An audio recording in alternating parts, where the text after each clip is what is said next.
Assalamualaikum, halo sahabat, bertemu kembali dengan saya, Dr. Yan.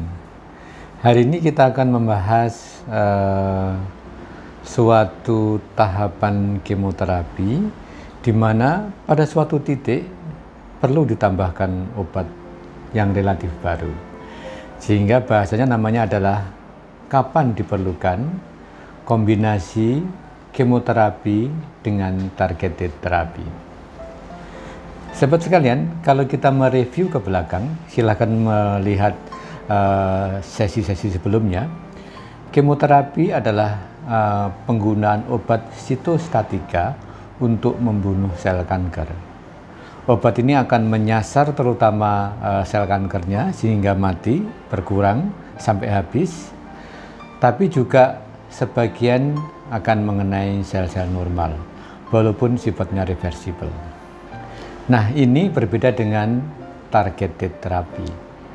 Namanya targeted therapy itu adalah terapi yang menyasar hanya sel-sel target. Makanya disebut targeted therapy. Nah, sel target itu apa? Sel target itu adalah betul-betul hanya sel yang telah berubah secara genetik. Yaitu siapa? Ya sel kanker itu. Sehingga pada targeted therapy, sel-sel normal relatif tidak terpapar oleh obat-obat tersebut. Sehingga harapannya sebenarnya memang lebih efektif, kemudian bisa meningkatkan kesembuhan, menaikkan angka ketahanan hidup, atau menurunkan angka kekambuhan dan sebagainya. Tapi nanti kita lihat bahasanya seperti apa.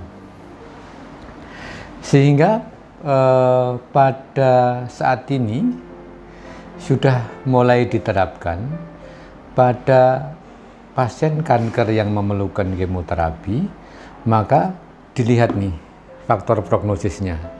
Misalnya jenis kankernya apa, di organ apa, stadium berapa, kemudian jenis selnya apa, subtipenya bahkan apa. Apakah misalnya sudah ada data bahwa sel kanker masuk ke dalam pembuluh darah atau pembuluh limfatik, namanya LVSI, Lymph Vascular Space Invasion dan sebagainya. Nah, dari berbagai parameter ini maka akan ditentukan. Misalnya pengobatan selanjutnya setelah operasi adalah kemoterapi sekian kali dan sebagainya. Nah, perkembangan terbaru adalah ternyata bisa dikombinasikan dengan targeted therapy. Jadi kemoterapi ya ditambah targeted therapy. Karena obat ini memang jenis yang berbeda, tapi bisa bekerja untuk saling mendukung, mensinkronkan dari manfaatnya. Tapi satu hal yang perlu saya sampaikan bahwa obat kemoterapi aja sudah mahal, obat targeted therapy ini lebih mahal lagi.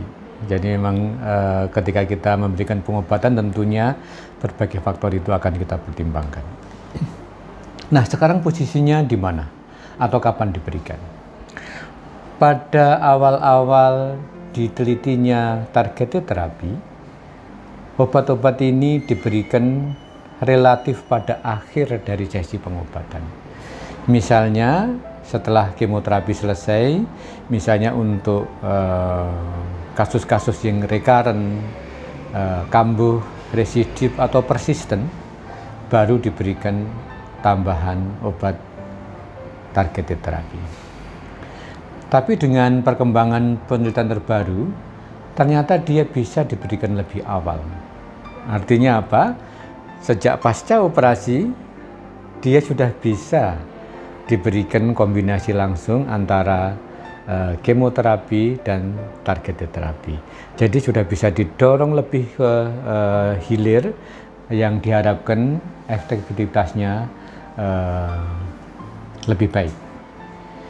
Sahabat sekalian, mungkin saya akan mengulang sedikit bahwa obat kemoterapi yang biasanya diberikan sebagai kemoterapi kombinasi, jadi bukan tunggal, misalnya kelompok paclitaxel dengan kelompok platinum, itu dua.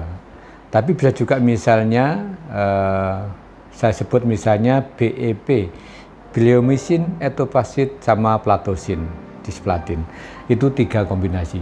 Intinya apa? Bahwa kombinasi 3 macam obat sitostatika ini akan membunuh sel dengan cara yang berbeda-beda. Nah, apa kaitannya dengan targeted terapi? Ternyata targeted terapi ini juga membunuh sel dengan cara yang berbeda lagi. Sehingga kalau tidak mati dengan cara ini, tidak bisa dihambat dengan cara ini, dihambat lagi dengan cara ini. Nah, ini yang diharapkan akan meningkatkan angka ketahanan hidup, menurunkan kekambuhan dan sebagainya. Nah, yang mau saya jelaskan sedikit adalah salah satu obat targeted terapi yang disebut bevacizumab. Obat ini disebut juga vascular endothelial growth factor blocker. Artinya, ketika diberikan obat bevacizumab ini, dia akan menghambat kemampuan suatu sel kanker untuk memproduksi pembuluh darah di sekitarnya dia. Bisa dibayangkan kalau misalnya sel kanker sudah terlanjur terlepas, tidak terbunuh dengan kemoterapi, dia menempel misalnya di paru-paru. Nah, sel kanker ini punya karakter bisa menginisiasi dirinya sendiri untuk membentuk pembuluh darah di sekitarnya dia, sehingga mendapatkan asupan kalori, mendapatkan oksigen, mendapatkan nutrisi, sehingga dia hidup.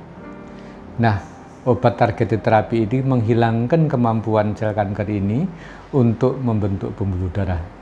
Kalau tidak ada pembuluh darahnya, tentunya tidak mempunyai pasokan energi dan sebagainya, sel kanker tentunya juga mati.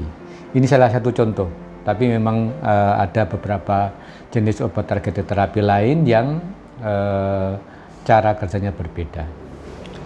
Sehingga kesimpulan dari sesi kali ini adalah memang pada kondisi tertentu sudah bisa dan bahkan mungkin dianjurkan untuk melakukan kombinasi antara kemoterapi dan targeted terapi. Tujuannya tentunya untuk meningkatkan hasil dari pengobatan, tapi di sisi lain juga sedikit ada pertimbangan mengenai biaya. Saya kira demikian. Semoga share ini bermanfaat untuk menambah pemahaman kita mengenai berbagai tahapan, berbagai cara pengobatan yang dilakukan untuk pasien kanker. Take care, stay healthy, see you tomorrow. Mari dukung channel ini dengan memberikan like, share, comment, and subscribe.